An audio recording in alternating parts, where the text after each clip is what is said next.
ocasión vamos a estudiar el capítulo 14 del Apocalipsis, ahí en el versículo 6 al versículo 13.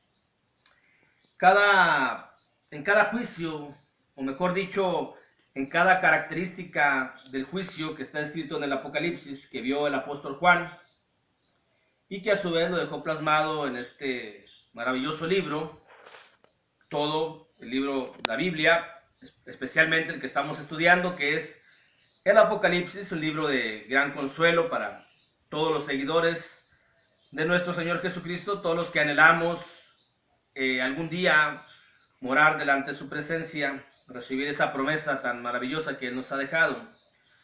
Bueno, en cada característica o en cada aspecto del juicio, que es uno solo, pero hemos dicho que vamos a ver 7 características o 7 aspectos. Llevamos 3. Este es el juicio de la alianza contra Dios, pero en cada característica o en cada aspecto del juicio se ha seguido un mismo patrón. Antes de el término de la tierra, primero se anuncia por qué se va a emitir un juicio. En este caso el versículo 6 nos habla del evangelio, como en los demás juicios también así ha sido. Viene la segunda venida de nuestro Señor Jesucristo, y después de eso, o prácticamente al mismo tiempo, es el término de la vida, el término de la tierra.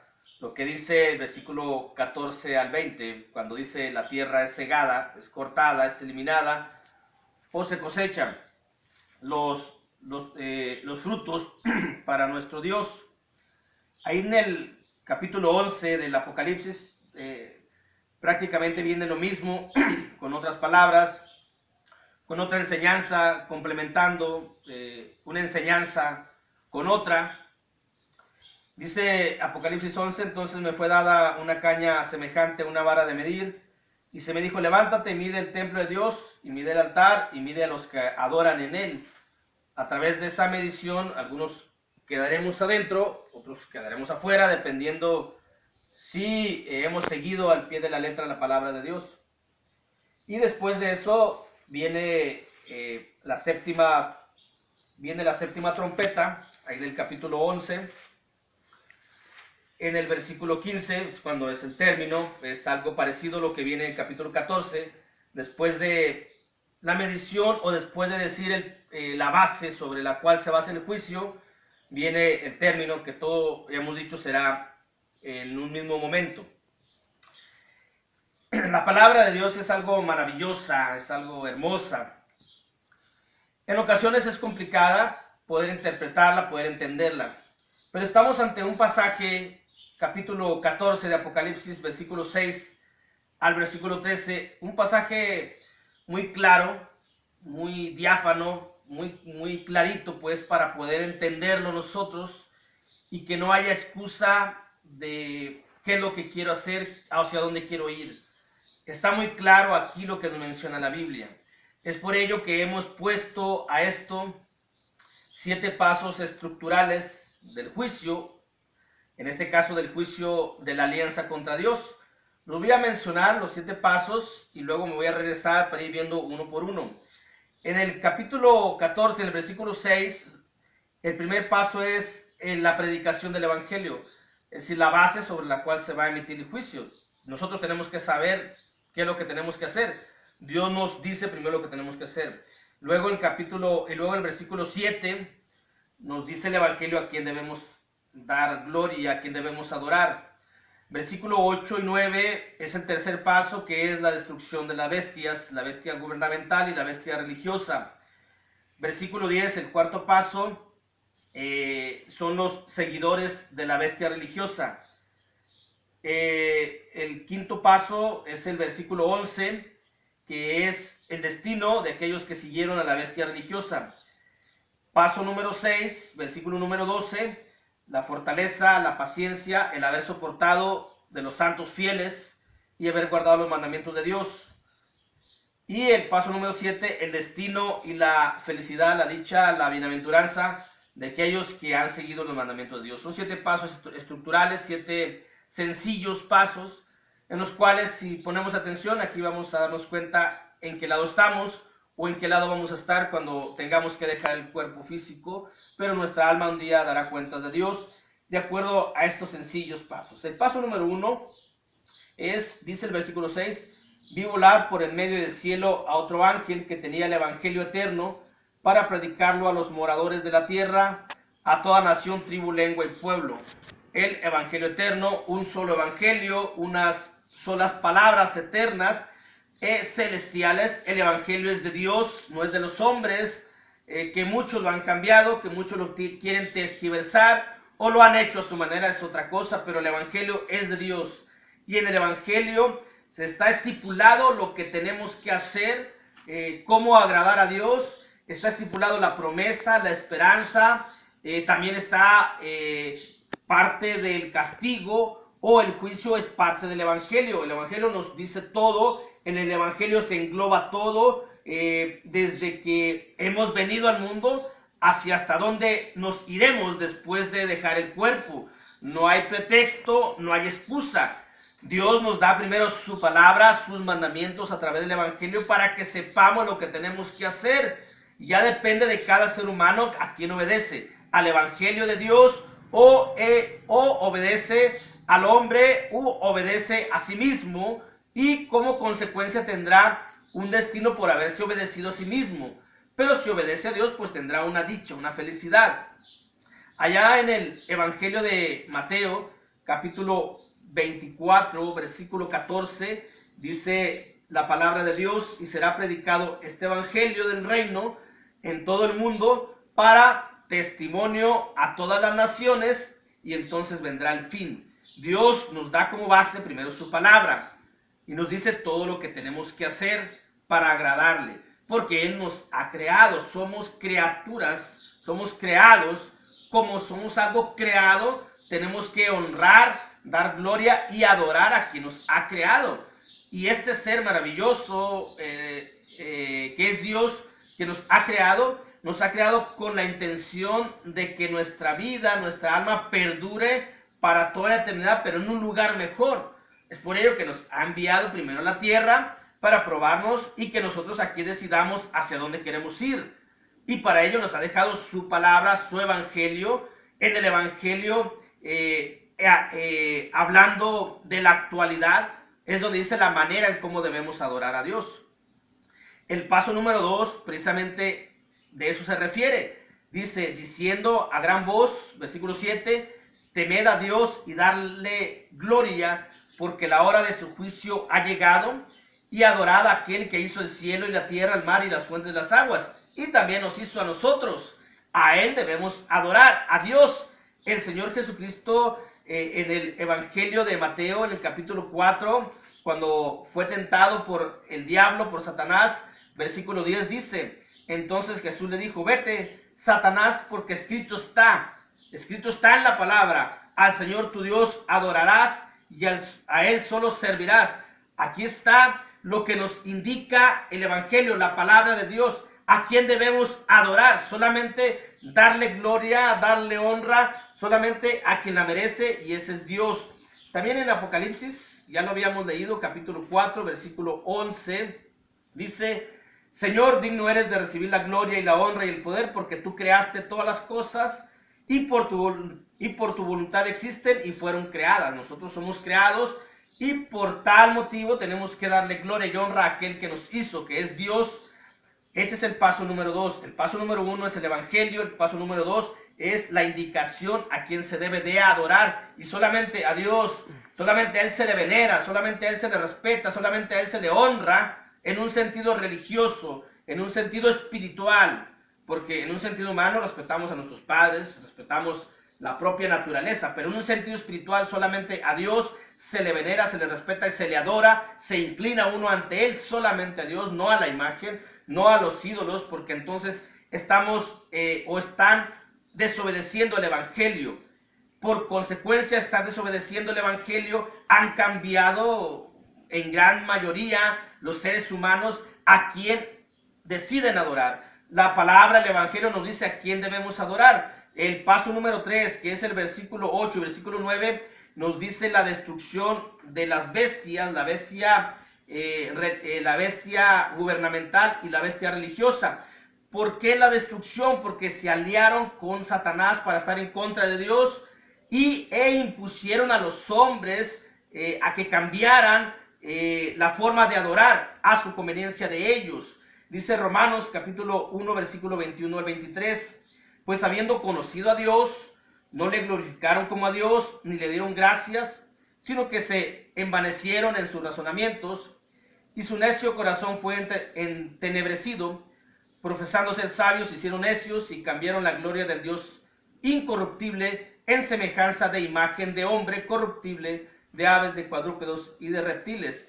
Y lo que han hecho las bestias, tanto gubernamental como religiosa, es meter en la mente de los seres humanos la adoración a imágenes religiosas, contradiciendo completamente el evangelio. Es por ello que aquí se menciona la destrucción de las bestias. Dice versículo 8, otro ángel le siguió diciendo, ha caído Babilonia, la gran ciudad, porque ha hecho beber a todas las naciones del vino del furor de su fornicación.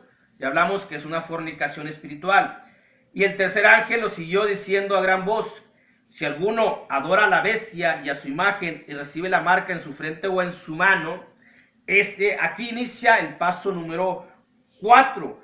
El paso número 4 es la pertenencia humana de la bestia, de aquellos que recibieron la marca de la bestia o el legado que ha dejado la bestia, ya hablando de la bestia religiosa.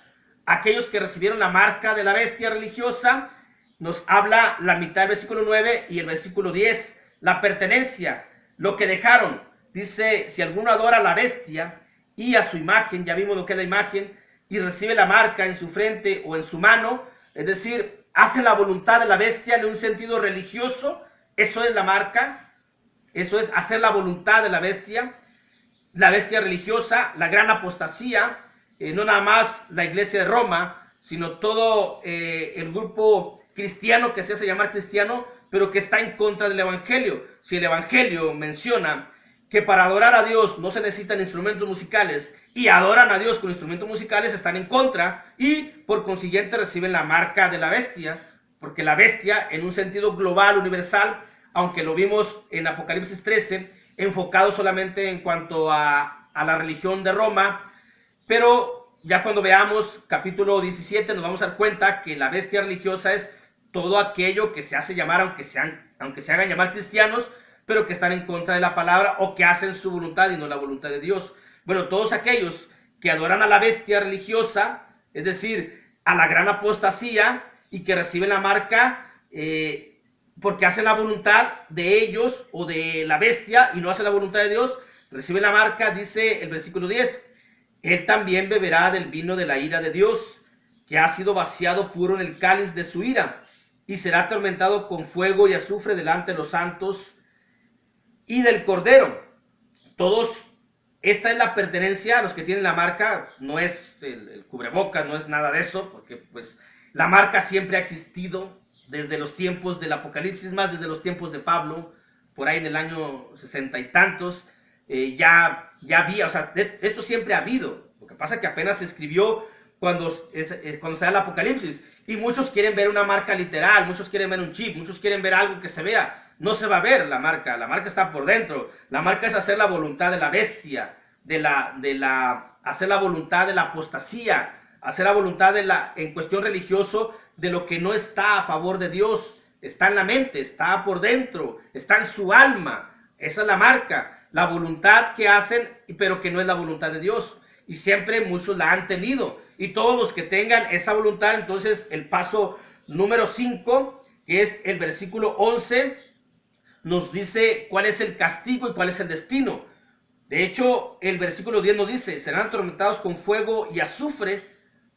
Ese es el destino y ese es el castigo que van a tener por haber desobedecido el evangelio y haber obedecido a la bestia, es decir, a la gran apostasía o al grupo religioso en contra de Dios.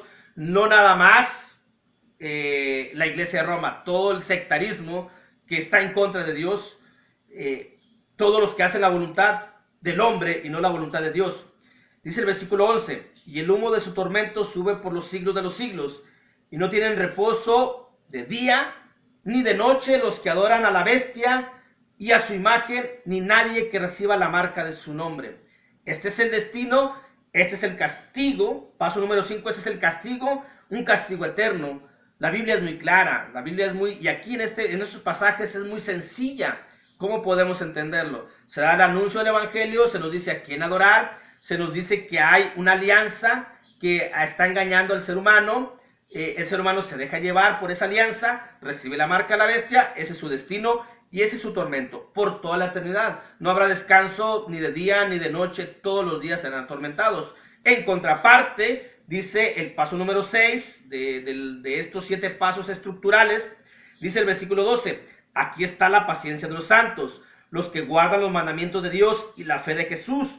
Paso número 6, la fortaleza de los santos fieles, aquellos que han soportado los embates de la bestia, de la gran apostasía, que han soportado la crítica, que han soportado las ofensas, que han soportado el que nos vean de una manera muy distinta, el que nos vean que no encajamos en sus costumbres, en sus ideas.